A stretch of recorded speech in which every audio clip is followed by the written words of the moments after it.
나의 간절한 기대와 소망을 따라 아무 일에든지 부끄러워하지 아니하고 지금도 전과 같이 온전히 담대하여 살든지 죽든지 내 몸에서 그리스도가 존귀하게 되게 하려 하나니 이는 내게 사는 것이 그리스도니 죽는 것도 유익함이라. 아멘. 오늘 생명의 삶 본문 말씀은 1장 12절부터 21절까지의 말씀인데 그 중에서 20절과 21절 말씀을 함께 읽었습니다. 날마다 은혜의 하루는 생명의 삶 본문을 기본으로 하고 있지만 생명의 삶 본문 전체를 해석하고 나누고 배우는 시간은 아닙니다. 전체 말씀을 다 살펴볼 때도 있고 오늘처럼 그 중에 일부를 집중적으로 배우고 나누는 시간도 있습니다. 영상을 한번 듣고 끝나는 시간이 아니기 때문에 항상 개인적으로 말씀 묵상을 하시는 것을 기본으로 하시고 또한 이 영상을 통해서 말씀을 집중적으로 또 이해할 수 있는 그런 시간이 되기를 소망합니다. 짧은 시간 많은 양의 말씀을 나눌 수 없기 때문에 그날 주신 은혜를 집중적으로 또 나누고 또 꾸준히 나누도록 하겠습니다. 성도님들의 삶이 날마다 말씀을 함께 함으로 날로 기쁨과 은혜가 넘치는 날이 되기를 간절히 소망합니다. 오늘 본문 말씀 다시 한번 함께 읽어볼까요? 나의 간절한 기대와 소망을 따라 아무 일에든지 부끄러워하지 아니하고 지금도 전과 같이 온전히 담대하여 살든지 죽든지 내 몸에서 그리스도가 존귀하게 되게 하려 하나니 이는 내게 사는 것이 그리스도니 죽는 것도 유익함이라. 아멘. 기억하시는 분들이 많이 계시겠지만 밴쿠버 한인장로교회 주일 예배 말씀 중 지난 11월 첫째 주 말씀이 바로 오늘 이 본문 말씀이었습니다.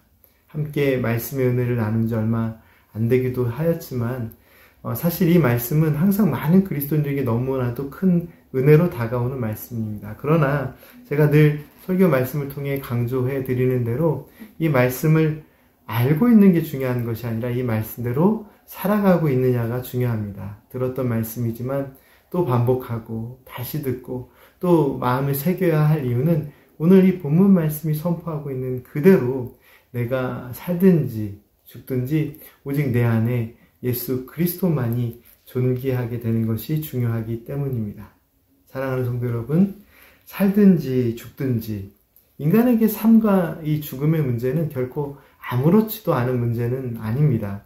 사람에게는 오래 살고 싶고 또 잘 살고 싶은 그런 삶의 소망이 있습니다. 그런데 이 말씀의 핵심은 살든지 또는 죽든지에 있지 않습니다. 하나님의 말씀은 나의 생명이 되시는 예수 그리스도께서 지금 내 안에 우리의 삶에 살아계신지를 질문하고 있습니다. 내가 살든지 아니면 죽든지 인간에게는 분명 중요한 문제이지만 하나님께서는 우리를 죄와 사망의 권세 아래 두시지 않으시고 예수 그리스도의 구원 사역을 통해 우리를 생명의 길로 인도하셨음을 성경 말씀을 통해 분명하게 가르쳐 주십니다. 그렇기 때문에 구원함을 받은 그리스도인은 살든지 또는 죽든지의 문제가 아니라 우리를 생명의 길로 인도하시는 예수 그리스도께서 우리의 삶에 살아계신지를 날마다 확인하고 주님과 동행하는 믿음의 삶을 살아야 합니다. 나에게 하나님의 참사랑과 구원의 은혜를 베풀어 주시고 날마다 우리 안에 살아계셔서 역사하시는 예수 그리스도와 동행하는 은혜의 삶을 살아야 합니다. 인간에게 살아있음에 대한 기준이 무엇일까요? 내가 숨을 쉬고 또 생각을 하고 싶은 일들을 할 때 우리는 분명 살아있다고 느낄 수 있습니다. 그러나 하나님께서 주신 생명의 은혜를 누리는 그 기준은 조금 다릅니다. 지금 내가 숨을 쉬고 있다고 해서 살아있는 것이 아닙니다. 우리가 뉴스에서 만나게 되는 여러 가지 끔찍한 범죄들을 한번 생각해 볼까요? 수많은 범죄들이 사실은 살아있는 자들 때문에 일어납니다.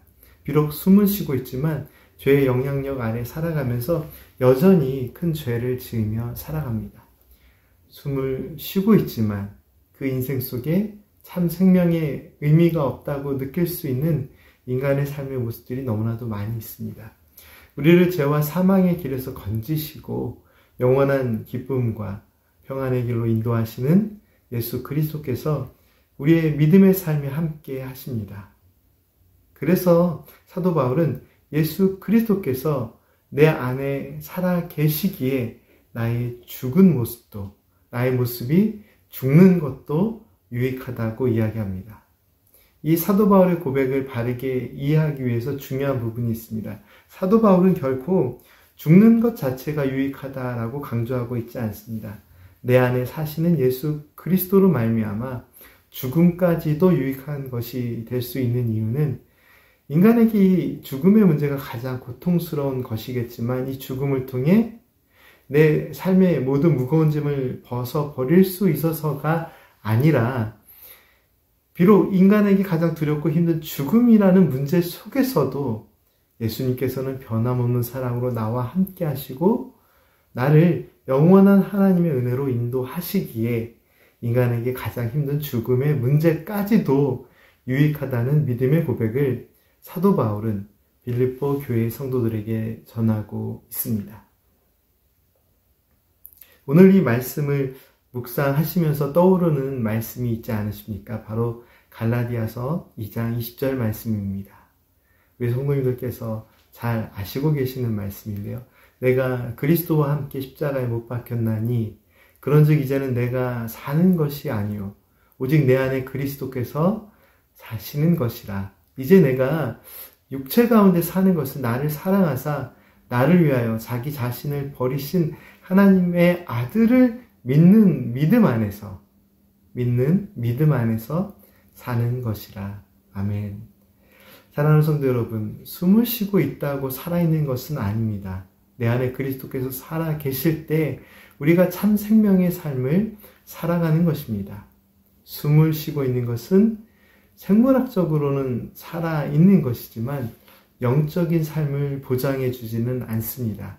살든지 죽든지 우리는 언제나 예수 그리스도의 구원 사역을 통해 우리를 영원한 생명의 길로 인도하시는 하나님의 그 크신 은혜로 말미암아 영원한 생명의 삶을 은혜로 누릴 수 있습니다.